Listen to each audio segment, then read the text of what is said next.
Here with Jeff Schultz, sports columnist for the Atlanta Journal-Constitution. I'm CineSport's Noah Coslov. We're getting into the Louisville sex scandal. Jeff, what do you say to the folks who look at this story and respond with, well, this happens everywhere? Really? Well, I'd certainly like to know where, because I'd be happy to write that story. No, I think things like this happen to varying degrees. I'm sure that recruits, players go to strip clubs, or recruits are taken to strip clubs by other players. I'm sure they're taken to parties where there are girls, and maybe girls go to those parties hoping to connect with the players. I'm sure that happens. But when you take the leap from what's supposedly happened here to hookers and strippers brought to a place where recruits are that is basically funded by the athletic program and by the coach, that's a whole different level. I don't think that takes place. I spoke to a major college coach yesterday who sort of laughed at this. Again, I think things are done and do happen on recruiting trips, but not to this level. Yeah, when strippers, and it's got to the point in this case of prostitution funded by the university's athletic program, right. That's the difference, and that's the line. So what happens to Rick Pitino?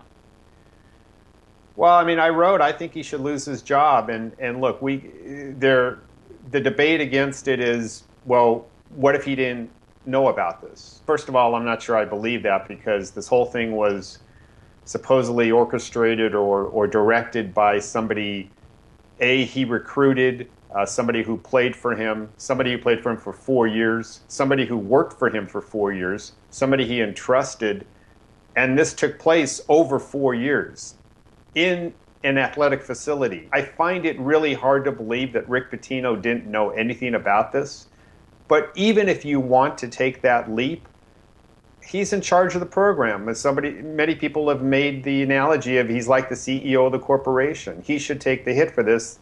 This happened under his watch. This happened in his program on his campus. And by the way, this is someone who's had a sex scandal before.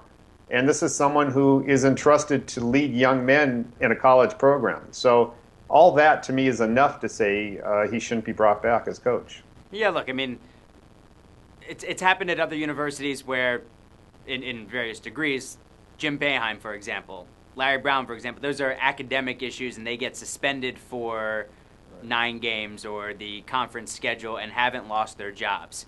This is that much different? Well, I'm not saying that those situations are correct. I think they made the incorrect decisions. I think those guys should have lost their jobs too. And I think what this really comes down to is money. Louisville basketball is a cash cow. Yeah. They had $40 million in revenue last time the U.S. Department of Education checked. That's far more than even like Duke and Syracuse and North Carolina and Kentucky and any other major program you can think of. And unfortunately, college athletics follows the dollar like every other company now. And that's why this is going to be such a difficult decision for Louisville. Yeah, it's a pro program at this point, and fortunately, that might be the downfall. He's Jeff Schultz of the Atlanta Journal-Constitution. Good talking to you. Thanks, Jeff. Okay, Noah, thank you.